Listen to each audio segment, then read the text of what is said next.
Anyway, it's been about 6 months that I was given this responsibility. I've been in this position for a year, from 2017 until 18. That was the last year of the PMLN government between 2013 and 18. So the last year, usually the bureaucrats don't take you seriously at all, and you're on your way out. So introducing and carrying out reforms in the last year of a political government's life is extremely hard and difficult. Power sector could actually proliferate, and renewable energy, and people to get an opportunity to invest into renewable energy and make money out of it and help the grid actually stabilize and bring in cleaner energy onto the grid's profile. So that's what I did at that time. But when I came back 6 months ago as the power minister, it was much worse. The entire power sector was facing issues that are huge. And those issues are ones that need serious policy interventions and some serious realignment of resources on the national scene. So I'm going to try to, within the next 15 minutes, just identify those key fault lines and the power sector reforms that we've already authored and have embarked upon for you to have a fair idea of what's actually going on. So there are these three distinct areas within the power sector.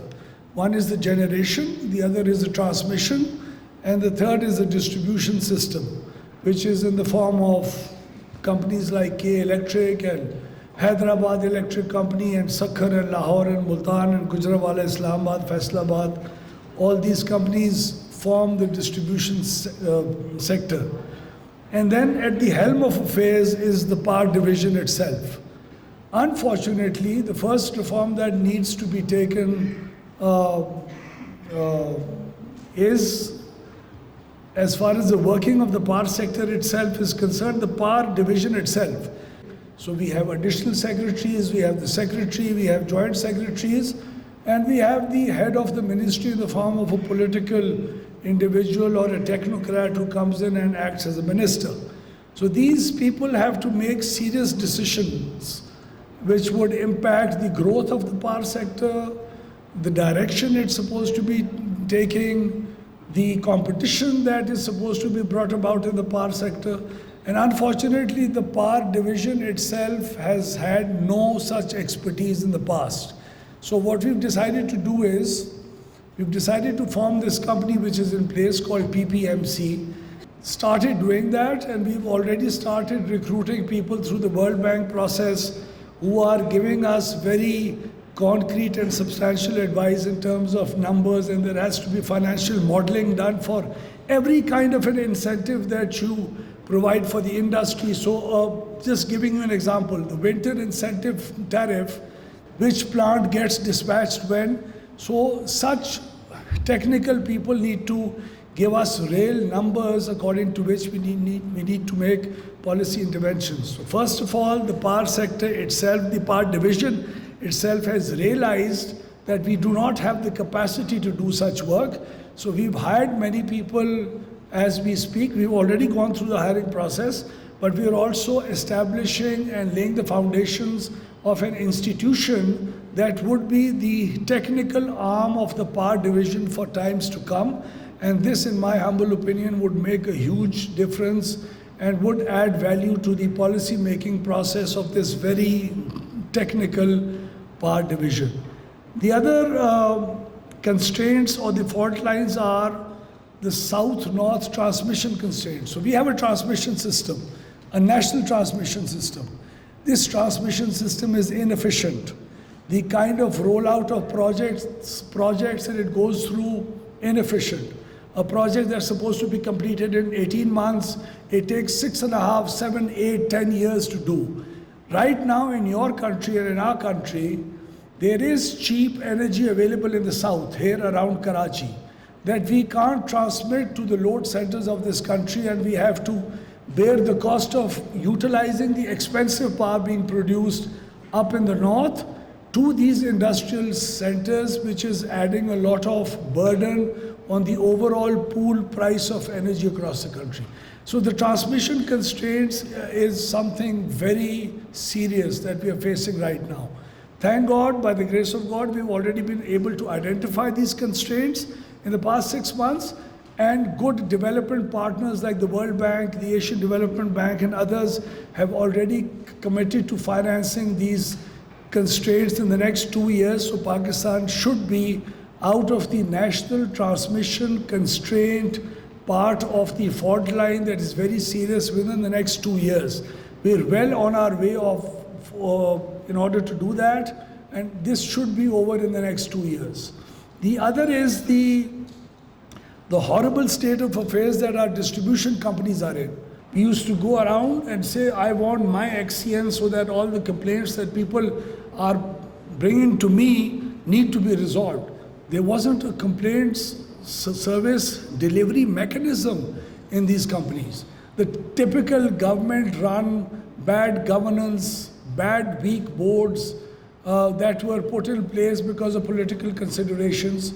So in the past 6 months, this government, in spite of being a very active political one, and we hold a lot of excess baggage of the past, we've been able to resist this political economy.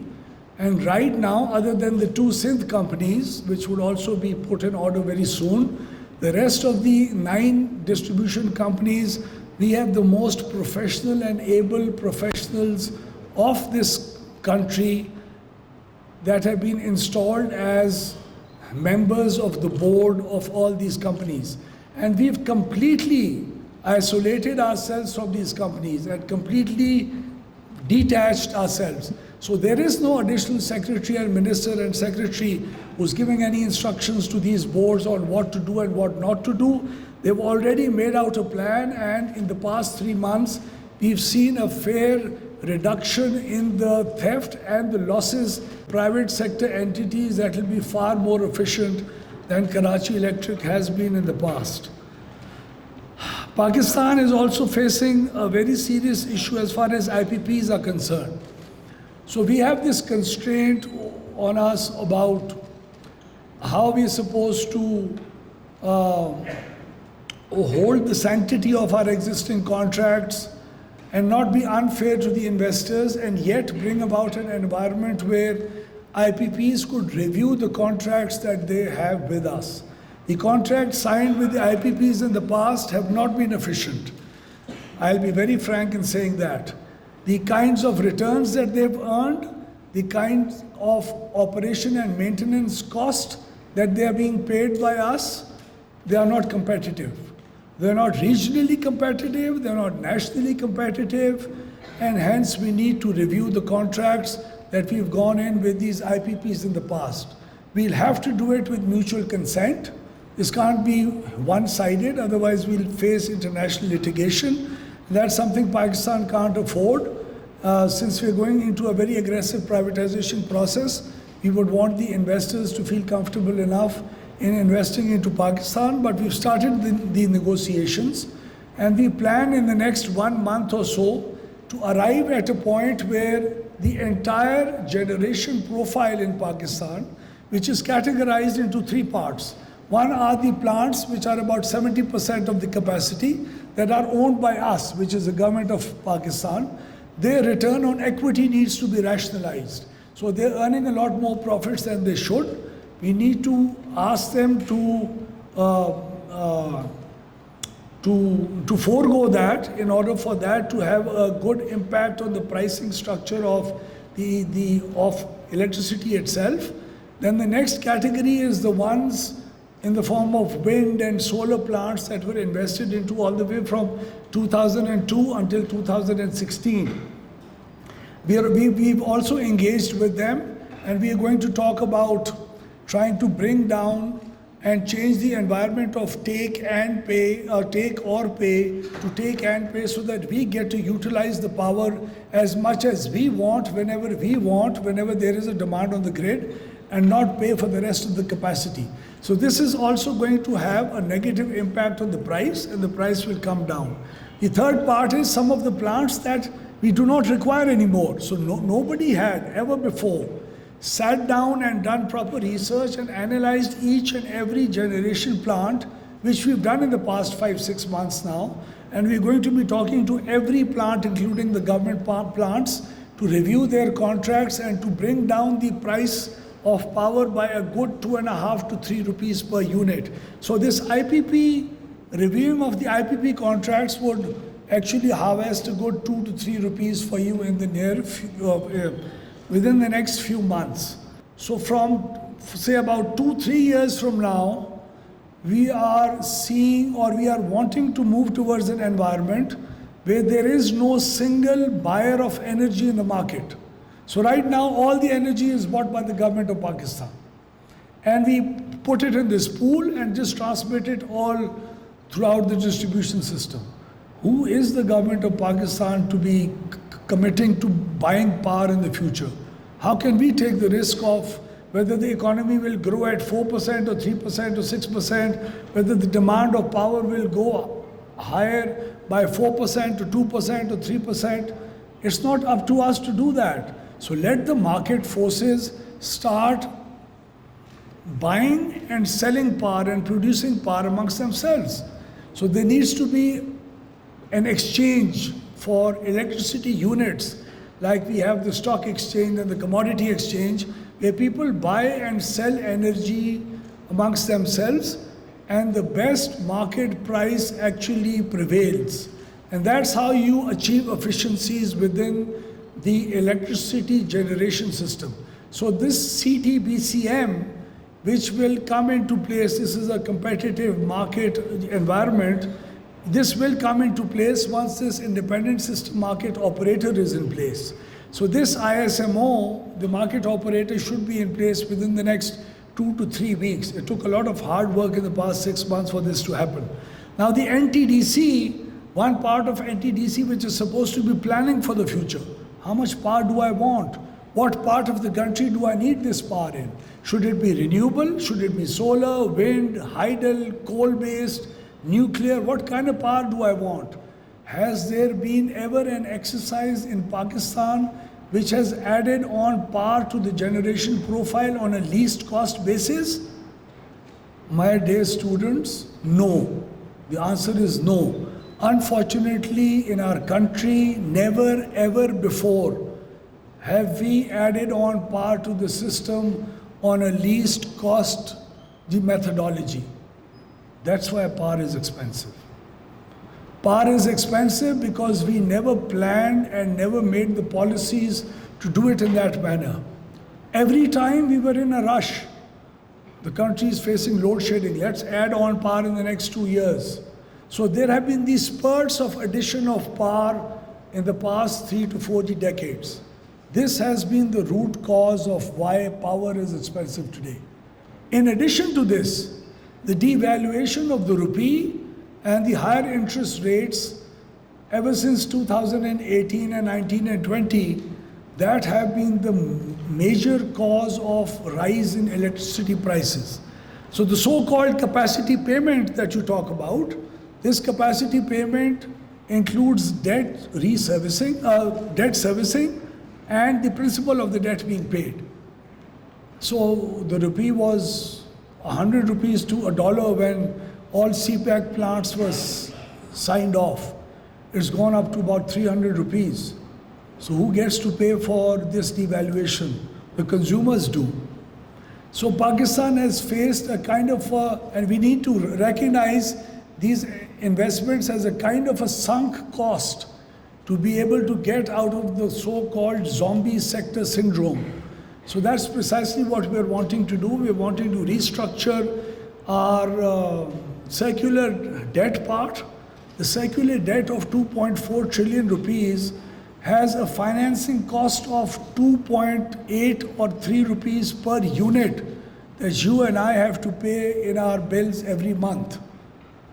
So just servicing that circular debt, taken at high interest rate or costs, is actually adding on that burden onto the consumers.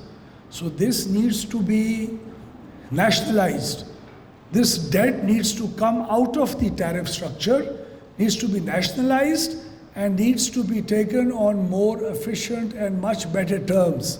So the financial restructuring of the sector is also taking place as we speak. So we're looking at the whole landscape of the power sector in a very holistic and proper manner. Every policy intervention has an implication on the other. So the finance ministry and myself, we are both working very closely together. The Chinese have given us tremendous support. No matter how much people criticize the CPEC energy projects and the share they have in the capacity payments, there wasn't anybody investing at that time into Pakistan. So it was very good of them to come and invest. They came and invested on terms that were offered to the rest of the world by our country. Nobody accepted those. The Chinese did. They made a strategic decision. They asked their banks to finance, they asked their investors to invest, and we came up with all these plants. So it was the rupee devaluation that hit us the most and the higher interest rates. I'd like to just say in the end, and then other issues could be raised by the moderator and yourselves in your question and answer session in case I haven't been able to cover those. We have already committed to an additional 27,000 megawatts of power that is to be added until the year 2034. Do you know that out of those 27,000 megawatts that we've already committed, they've already started construction of those power plants, which are mostly idle. I think 95% are idle. Do you know that they're all, again, not on a least cost basis? If you put in the data of all these new plants coming in the next 10 years, only 87 megawatts out of the 27,000 megawatts actually qualify on a least cost basis by a specialized software that is supposed to be carrying out all this planning and giving the policy makers the option to either choose one way or the other. That is scary. That is actually scary. And that is what we have reopened in the corridors of policy making at the power division, whether we should go ahead with this or not. Whether we should go ahead with the Bhasha Dam's electricity producing part or not. The water part is very important. So the dam needs to be made. Climate change risks need to be mitigated. But do I need to put in 1.4 trillion rupees into a power generation turbines of the Bhasha Dam that we are looking at? We are also analyzing each and every additional plant that is supposed to be coming onto the national grid in the next 8 to 10 years. So that when you're 10 years older than what you are right now and you're good, successful businessmen and professionals working in your respective fields, you need to have access to regionally competitive power. So these are the bad sides of it, or the fault lines. Thank God we've already recognized these for the first time. Such a holistically approached strategy is being conducted in the power division for the first time in Pakistan's history. And I'm grateful to professionals who are actually helping us do that. So there is the light at the end of the tunnel, and we are seriously contemplating, and we are expecting, we're very realistically expecting that within the next year or year and a half, this will happen gradually. So there isn't any one factor, जिसको आप हटा दें ना तो सीधा 10 रुपए बिजली की कीमत नीचे हो जाएगी. There isn't one factor to it.